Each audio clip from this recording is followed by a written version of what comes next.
গতকালের সকালটা আমি শুরু করেছিলাম এরকম হাফ বয়েল এগ আর দুটো বাটার টোস্ট দিয়ে। তারপরে সন্ধ্যেবেলা খেয়ে নিয়েছিলাম চাউমিন। এটা আমি তৃষাদের বাড়িতে গিয়ে খেয়েছিলাম, কাকিমণি বানিয়ে দিয়েছিল। এই চাউমিনটা খেতে আমি আর তৃষা দুজনেই খুব ভালোবাসি।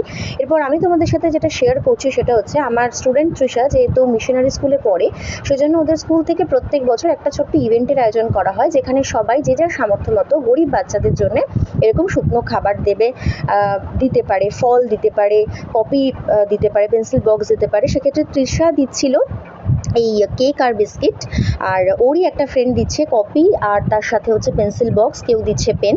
তো এই ইনিশিয়েটিভটা কিন্তু আমার ভীষণ ভালো লেগেছে। ঈশ্বর যদি কোনোদিন চান বা কোনোদিন তিনি যদি আমাকে এই সুযোগটা দেন, আমি নিশ্চয়ই কাজে লাগাবো এবং আমিও চেষ্টা করব গরিব বাচ্চাদের পাশে থাকার, গরিব বাচ্চাদের সাথে থাকার। আর এই সমস্ত আয়োজন কিন্তু তৃষা নিজের পকেট মানি থেকে করেছে, কারণ ওদের স্কুল থেকে সেভাবেই বলা। তো এই ব্যাপারটা আমার এতটাই ভালো লেগেছে যে আমি তোমাদের সাথে শেয়ার না করে পারলাম না। তোমাদের কেমন লাগলো জানিও। সবাই ভালো থেকো এবং